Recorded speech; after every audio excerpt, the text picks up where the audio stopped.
Shalom, shalom, everyone. Welcome to the final installment of this series on the 613 laws of the Torah.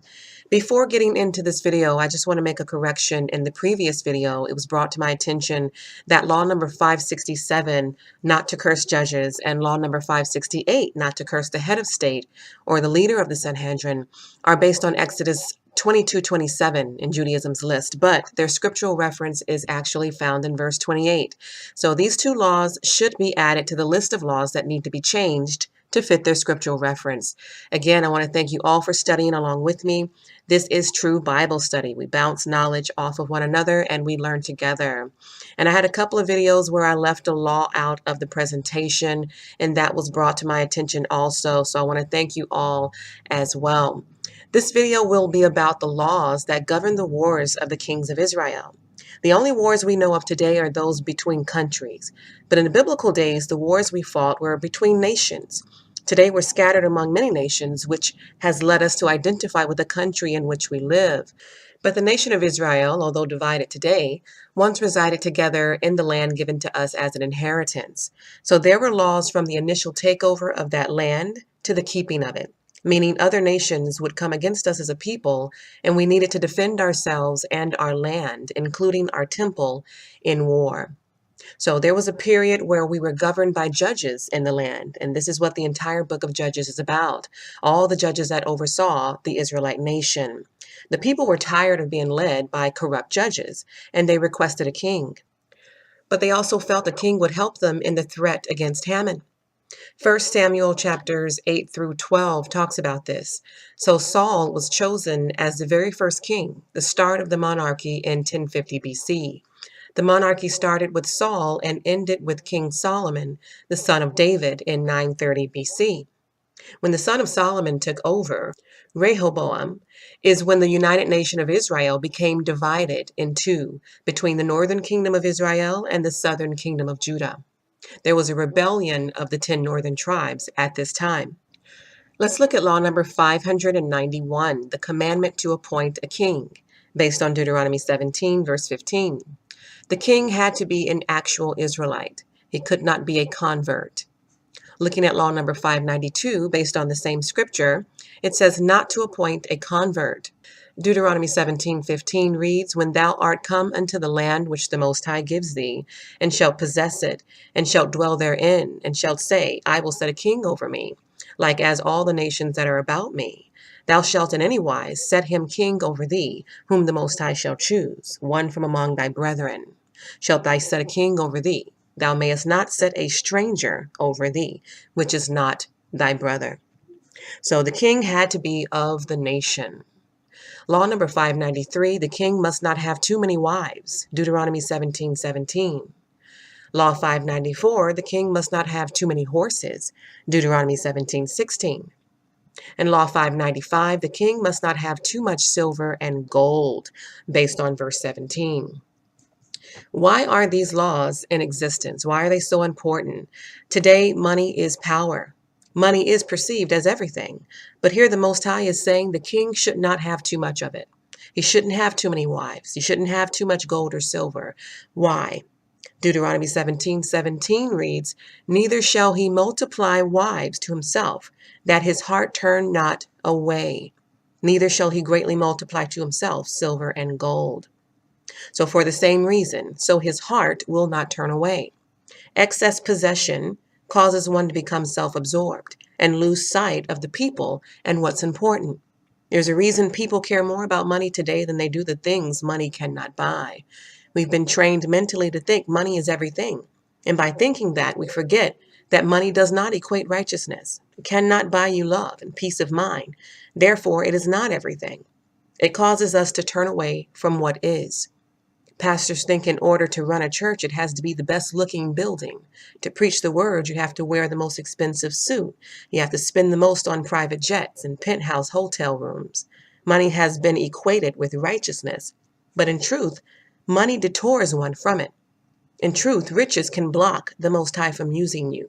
And it can block the masses from seeing the Most High in you when all they see is your money and your possessions. We get a good lesson from King Solomon. King Solomon, aka the Great One, or Solomon the Great, is documented in the Book of Kings and Chronicles as a king of Israel. He was a king of great wisdom, great wealth, and power, but his idolatry and sin influenced his reign and his son, Rehoboam, which led to the split of Israel in 1 Kings 11:9 through 13. What was his sin? Law number 593 says not to have too many wives. He had 700 and 300 concubines. His wives were foreign princesses, including Pharaoh's daughter and the women of Moab, Ammon, Sidon, and the Hittites. These wives are depicted as leading Solomon astray to other gods. So he dealt with pagan women from all over, brought them into the kingdom as he ruled over the United Nation of Israel. He descended into idolatry, following Ashtoreth, a pagan goddess I talked about in my video about the holiday Easter, aka Semiramis. Yes, the true meaning of Easter goes all the way back to King Solomon's day. It has nothing to do with the birth of the one they call Jesus. So he partook in idolatry.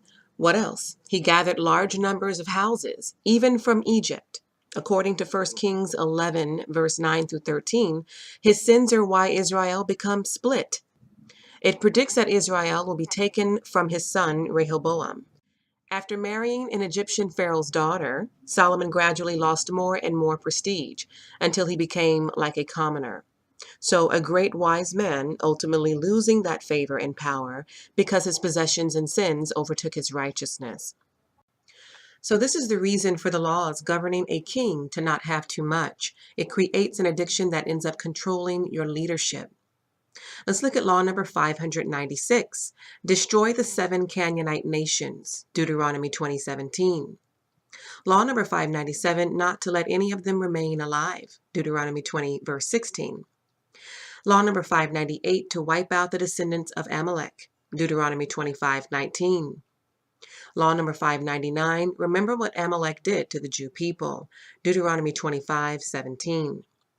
And law number 600, not to forget Amalek's atrocities and ambush on our journey from Egypt in the desert, Deuteronomy 25:19. So all of these commandments are what I've called one-time laws. Once done, they do not need to be done again. So there are 3 asterisks by them. But they were vital wars to us obtaining the land and being able to keep the land. The Israelites were to have no mercy, but take the land by force. Law number 601, not to dwell permanently in Egypt, Deuteronomy 17, verse 16. Law number 602, to offer peace terms to the inhabitants of a city while holding siege, and treat them according to the Torah if they accept the terms, Deuteronomy 20, verse 10. This command was given for other cities the Israelite nations would take over in the future. Deuteronomy 20, verse 10 says, when thou comest nigh into a city to fight against it, then proclaim peace unto it. But it goes on to say in verse 11 that if they agree, then they shall serve thee. But if they do not, verse 12 says to besiege it. Law number 603, not to offer peace to Ammon and Moab while besieging them, Deuteronomy 23, verse 7. Law number 604, to destroy fruit trees even during the siege, Deuteronomy 20:19. Fruit trees could be used for food, so they were commanded not to destroy them. Law number 605, to prepare latrines outside of the camps. These are toilets placed for them to relieve themselves. Law number 606, to prepare a shovel for each soldier, Deuteronomy 23:14. Law number 607, to appoint a priest to speak with the soldiers during the war, Deuteronomy 23:14. Which reads, for the Most High walketh in the midst of thy camp, to deliver thee, and to give up thine enemies before thee. Therefore shall thy camp be holy, that he see no unclean thing in thee, and turn away from thee. So we were not just fighting for fun. Even in war, we were governed by holiness. Law number 608, he who has taken a wife, built a new home, or planted a vineyard is given a year to rejoice with his possessions, Deuteronomy 24, verse 5.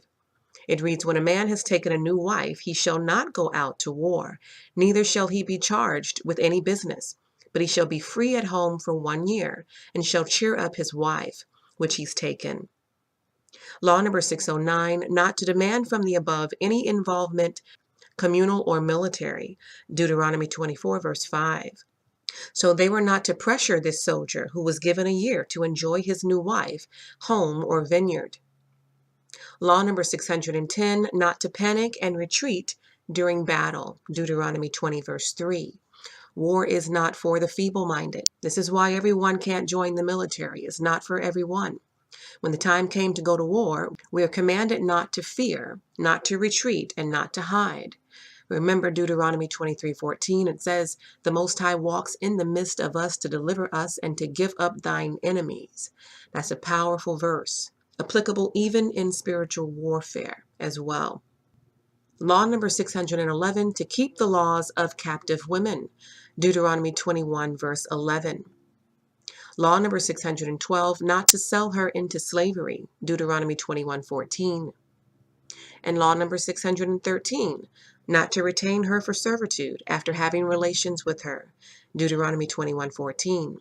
So if we read Deuteronomy 21, verse 11 through 14, it says, "If in war a soldier sees a woman among the captives and desires her as a wife, he is to take her home, shave her head, trim her nails down, redress her, and she shall remain in his house for a full month before having sexual relations with her, and her becoming his wife. If he has no desire for her, then he is to let her go without trying to sell her." So those are the laws governing the wars of the Israelite nation, and these are all 613 laws of the Torah. We have reviewed them all week after week. 613 we've reviewed, 19 of which need to be omitted because they were repeats or false additions. That brings the actual number of laws, according to my research, to 594. 44 of these 594 laws need to be changed to fit their scriptural reference. And 242 of the 594 laws can no longer be kept today, either because we're no longer in the land, there's no longer a temple, or they are one-time laws, as we've seen in this video. This means that of the 594 laws, 352 of these laws can be observed and kept today. 352 laws. I'm not perfect. I will continue my studies, and if I find any changes or updates, I will update them on my blog, riseofthechosen.blogspot.com. Although this does conclude my study of the Torah laws, I encourage you guys to continue to study the commandments every Sabbath. Make it a habit to know the laws and to teach them to your children as commanded. Blessings to you guys. Always an honor to bring enlightenment to help you on your walk. Until next time, this is Judiah. Shalom.